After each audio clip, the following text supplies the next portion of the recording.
आपल्याला या घरकुल कामाच्या संदर्भामध्ये थोडंसं मार्गदर्शन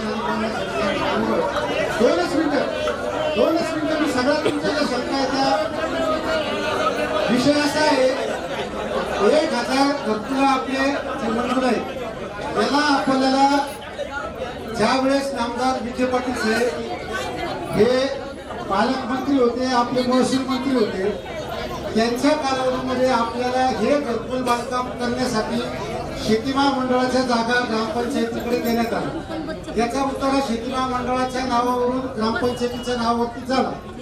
आता पालकमंत्री महोदयांनी ज्या ज्या ठिकाणी आपल्याला जागा दिल्या जिल्ह्यामध्ये त्यांनी आपल्या तालुक्यामध्ये सुद्धा 12-13 ग्रामपंचायतींना जागा देण्याचं काम केलं.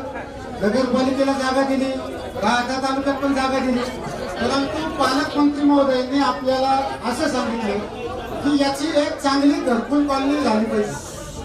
शेवटी आपल्याला जे काही शासनाकडनं अनुदान मिळतं त्या अनुदानामध्ये आपल्याला पूर्ण बांधकाम होत नाही. 1,93,000 मध्ये शासकीय नियमानुसार आपल्याला बांधकाम जरी आपण ठरवलं तरी ते बांधकाम होत नाही.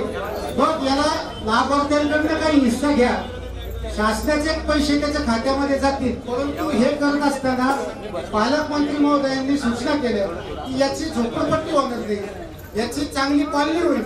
मग त्या कॉलनीमध्ये सगळे घरं चांगले दिसतील, रो हाऊसेस असतील, चांगल्या प्रकारची कॉलनी आपल्याला देता येतील याच्यासाठी प्रयत्न करा असे पालकमंत्री महोदयांनी आम्हाला ग्रामपंचायतीला सूचना दिल्या. त्यांच्या सूचनेनुसार त्यांच्याबरोबर म्हणजे पालकमंत्र्यांबरोबर आदरणीय सुजय दादांबरोबर जवळजवळ 4 ते 5 बैठका पार पडल्या आणि नंतर आपण ते सगळं एक त्याचा लेआउट त्यांनी जो आपल्याला माणूस दिलेला होता पालकमंत्री त्यांनीच गायकवाड वस्तीचा लेआउट जो केलेला आहे तो आपला आता आम्ही इथं फ्लेक्सवर लावलेला आहे.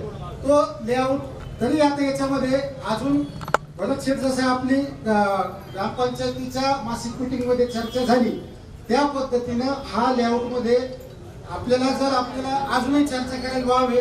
दुसरी महत्वाची गोष्ट एक समजून घ्या, याच्यामध्ये जसं पालकमंत्री महोदयांनी आपल्याला सूचना केल्या आमचा देखील तोच हेतू आहे की चांगलं घर. शेवटी आमच्या गायकवाड वस्तीवरचे, आझादवाडीवरचे, गोखलेवाडीवरचे लोक गेली 40-50 वर्ष झाले अतिक्रमणामध्ये राहतात. ते राहत असताना त्यांना स्वतःचं हक्काचं घर असलं पाहिजे आणि ते चांगल्या दर्जाचं असलं पाहिजे असा आमचा प्रयत्न आहे.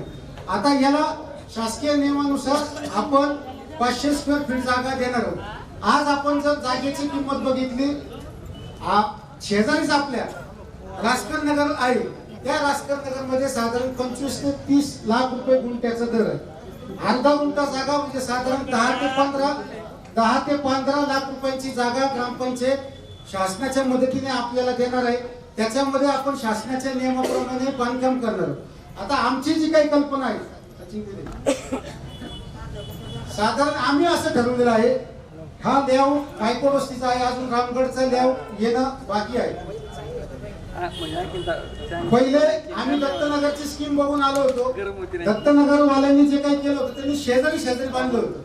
परंतु ते शेजारी बांधल्यानंतर आम्ही ते पाहून आल्यानंतर पुन्हा अशी चर्चा झाली की जर याचा कचरा शेजारच्या दारात गेला, त्याचे मुलं इकडे खेळत आले किंवा याचे बकरं त्याच्या दारात गेले तर याच्यातनं भांडणं होऊ शकतात आणि म्हणून शेजारी जर आपण बांधकाम केलं तर त्यामध्ये प्रायव्हसी राहणार नाही.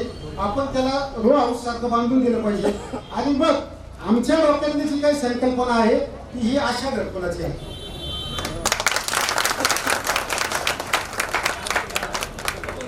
बघून घ्या आपण याच्यात ज्या शंका आपल्याला उपस्थित होतील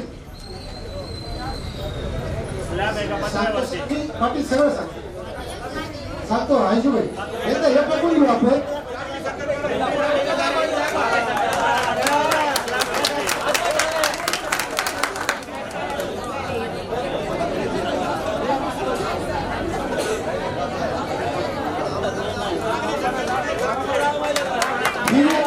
आदरणीय पालकमंत्री महोदयांच्या सूचनेनुसार जे आहे आता त्याच्यानंतर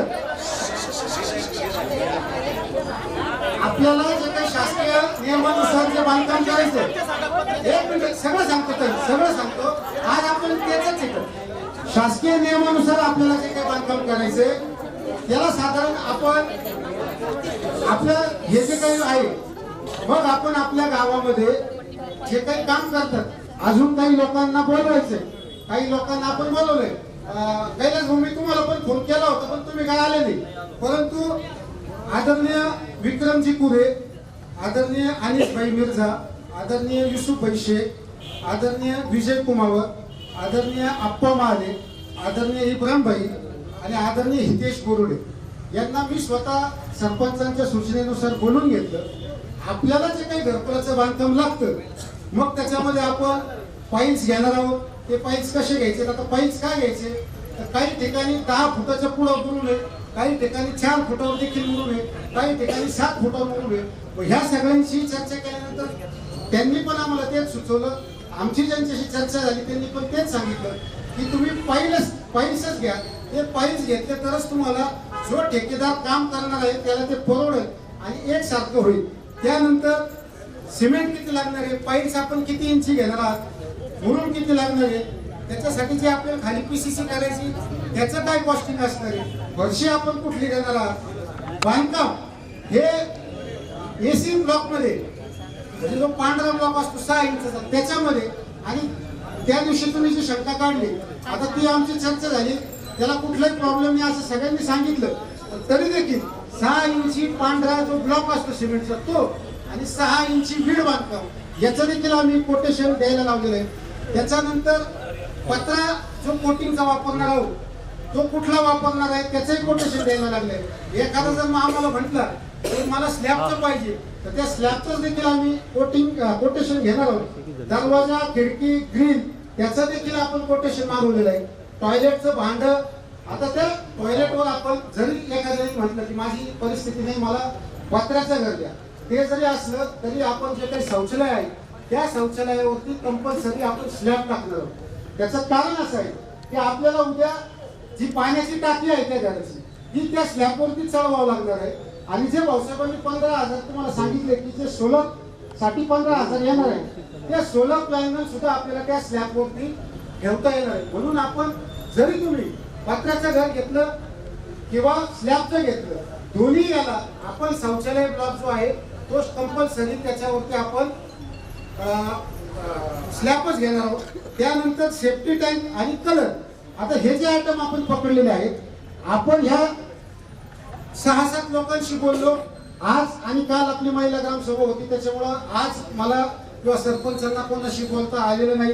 आपण अजूनही एक गावामध्ये जे काम करते, जे श्रामपूरला काम करते, जे बाहेरगावी काम करते ते सगळ्यांकडनं डिटेल कोटेशन याचं घेणार आहोत. ते कोटेशन आल्यानंतर सरपंच, उपसरपंच, ग्रामपंचायतीचे सगळे सदस्य इन कॅमेरा याचं निगोशिएशन आपण करणार आहोत. मी समजा 4 लाखाचं कोटेशन दिलं का 4 लाखाचं दिलं त्याच्यात कुठले कुठले हे दिले, कुठले कुठले आयटम पकडले त्याच्यामध्ये, आणि हे करत असताना या कामामध्ये ज्या दुरुस्त्या लागणार त्या दुरुस्त्या आपण पुन्हा त्या संबंधित काम करण्याला सुचवणार आहोत. त्या सुचवल्यानंतर परत त्याच्याकडनं अंतिम कोटेशन झाल्यानंतर जो याच्यामध्ये